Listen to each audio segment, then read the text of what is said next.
नमस्कार साथियों, आप सभी का आपके अपने YouTube channel historical of Rajasthan XYZ में स्वागत है। आज की जो अपनी वीडियो होने वाली दोस्तों, साइंस से संबंधित कुछ इंपॉर्टेंट क्वेश्चन, उन क्वेश्चनों के बारे में अपन इस वीडियो में डिस्कशन करेंगे।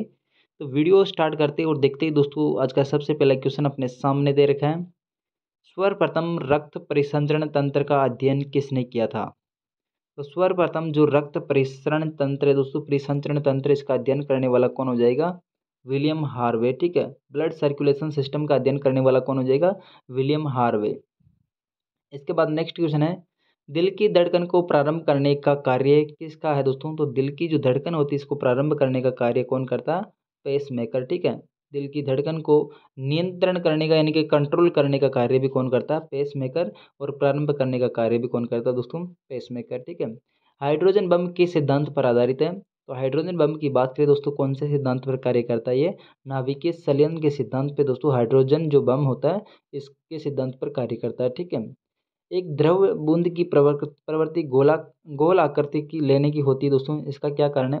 कोई भी द्रव की जो बूंद है दोस्तों, उसकी मतलब की प्रवृत्ति किस प्रकार की होती है? अपने आप को मतलब कि गोल आकार में बना लेती है। ठीक है, तो इस गोल आकृति में बनाने की प्रवृत्ति को अपन किस कारण से मतलब कि समझ सकते हैं? तो ये मतलब कि कोई भी द्रव होता है, उसके अंदर क्या होता है दोस्तों? पृष्ठ तनाव होता है। ठीक है, पृष्ठ तनाव की वजह से द्रव की बूंद गोल आकार में आ जाती है। नेक्स्ट देखिए, जल में घुलनशील विटामिन कौन कौन से हैं? तो जल में घुलनशील जो विटामिन है वो हो जाएगी अपने बी और सी। ठीक है, जल में घुलनशील विटामिन कौन कौन से हो जाएगी? बी और सी। बाकी वसा में घुलनशील विटामिन कौन कौन से हो जाएगी? ए, डी, के, ई, जो कि वसा में घुलनशील विटामिन है। बाकी बी सी अपने जल में घुलनशील विटामिन है। ठीक है, ए, डी, के, ई जो विटामिन है, सबसे ज़्यादा इनका मतलब कि संग्रहण कहाँ पे होता है दोस्तों? इसका जो संग्रहण होता है कहाँ पे होता है दोस्तों?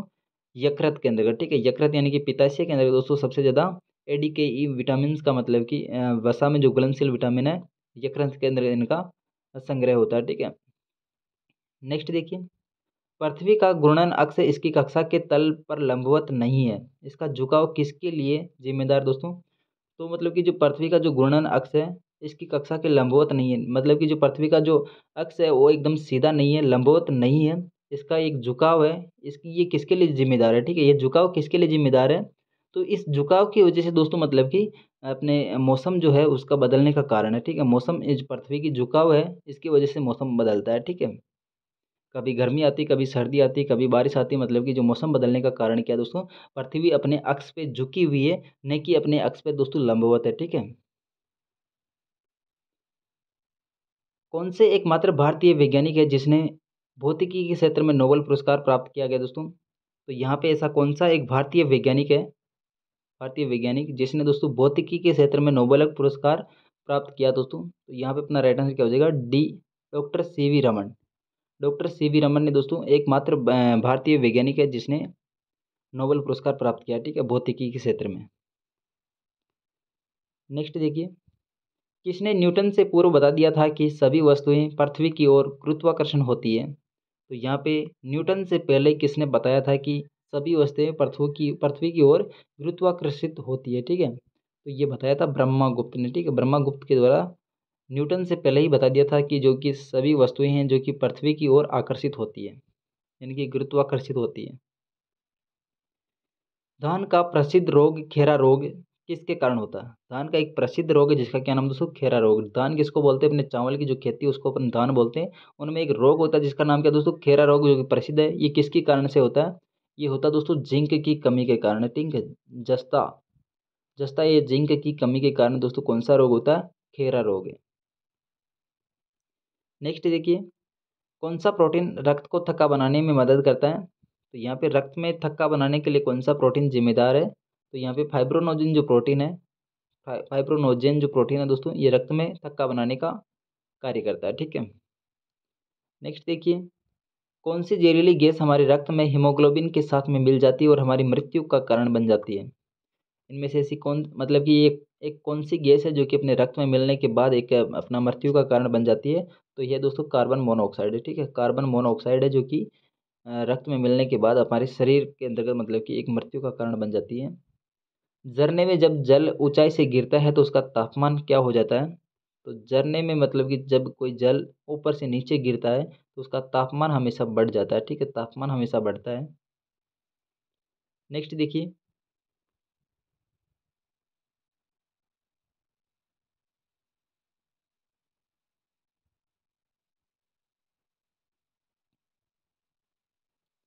लाल रक्त कण यानी कि रेड ब्लड सेल का निर्माण होता है।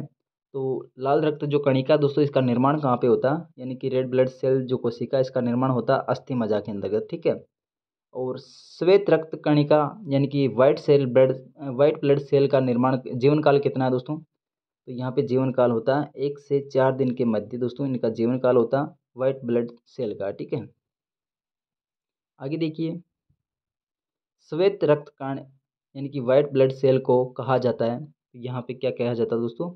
ल्यूकोसाइट। ठीक है, व्हाइट ब्लड सेल को अपन किस नाम से जानते हैं दोस्तों? ल्यूकोसाइट के नाम से जानते हैं।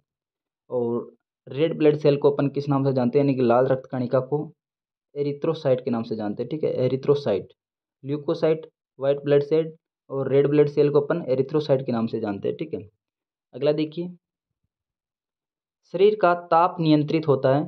तो शरीर का जो ताप नियंत्रित होता है वो किसके माध्यम से नियंत्रित होता है?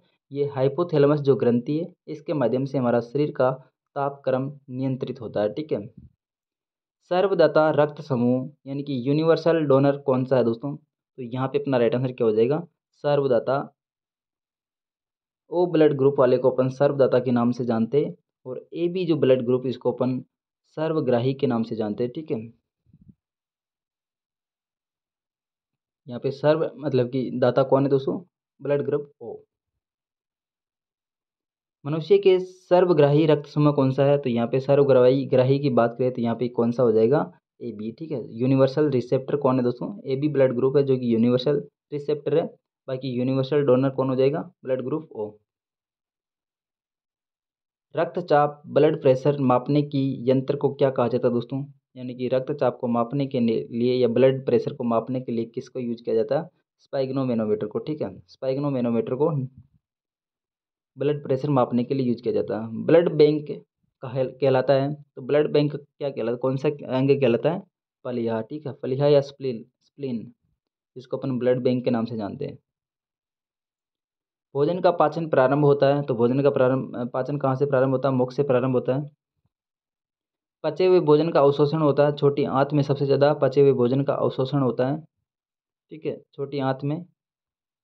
इसके बाद देखिए, पित्त या बाइल जूस स्रावित होता है, तो किसके माध्यम से स्रावित होता है? तो पित्ताशय होता है अपना यकृत के अंतर्गत होता है, और यकृत के अंतर्गत पित्ताशय होता है जिसके माध्यम से दोस्तों पित्त रस स्रावित किया जाता है। ठीक है, तो ये किसके माध्यम से स्रावित होता है? यकृत। नेक्स्ट देखिए, विटामिन ए संचित होता है। तो विटामिन ए दोस्तों किस में संचित होता है?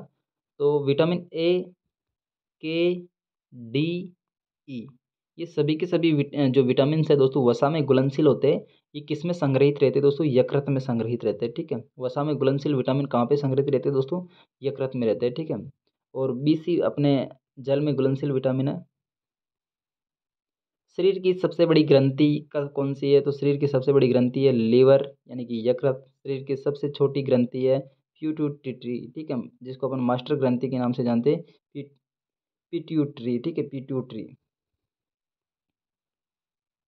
मनुष्य में पसलियों की संख्या कितनी है? 12 जोड़ी होती है। ठीक है, मनुष्य में पसलियों की जोड़ी 12 जोड़ी होती है। शरीर में हड्डियों की संख्या 206 है। शरीर में मांसपेशियों की संख्या 739 है। लार में पाए जाने वाला एंजाइम टाइलिन एंजाइम है दोस्तों। ये क्वेश्चन बहुत ही इंपॉर्टेंट है, बार बार पूछा जाता है। लार में पाए जाने वाला एंजाइम कौन सा है? ठीक है, टाइलिन एंजाइम। लिंग निर्धारण कहाँ से होता है? तो ये लिंग निर्धारण होता है अपने पुरुष क्रोमोसोम के माध्यम से। पुरुषों के अंतर्गत एक्स वाई गुणसूत्र पाया जाता है, इन्हीं के माध्यम से दोस्तों अपने लिंग निर्धारण होता है। ठीक है, महिलाओं में होता है एक्स एक्स, पुरुषों में होता है एक्स वाई। ठीक है, एक्स एक्स से मिलने पर दोस्तों लड़की होती है, और एक्स वाई से मिलने पर लड़का होता है। तो यहाँ पे दोस्तों निर्धारण कौन करता है? पुरुष क्रोमोसोम। मनुष्य का हृदय होता है। तो मनुष्य का हृदय कितने कोष्ठी होता है? 4 कोष्ठी होता है, जिसमें 2 आलिंद और 2 नीले होते हैं। ठीक है, शरीर में गुणसूत्रों की संख्या कितनी होती है? तो मनुष्य के शरीर में जो गुणसूत्रों की संख्या पाई जाती है कितनी? 46 पाई जाती है, और 23 जोड़ी गुणसूत्र पाए जाते हैं, और 46 गुणसूत्र पाए जाते हैं। 23 तो जोड़ी है, और 46 गुणसूत्र है। शरीर का सबसे बड़ा अंग त्वचा है। स्किन सबसे बड़ा अंग है दोस्तों शरीर का। शरीर की सबसे बड़ी कोशिका तंत्रिका तंत्र है। ठीक है, शरीर की सबसे बड़ी कोशिका कौन सी है? तंत्रिका तंत्र है। तो ये थी दोस्तों आज की वीडियो आपको पसंद आए तो वीडियो को लाइक कर दीजिएगा, चैनल को सब्सक्राइब कर दीजिएगा। मिलते हैं दोस्तों नेक्स्ट वीडियो में।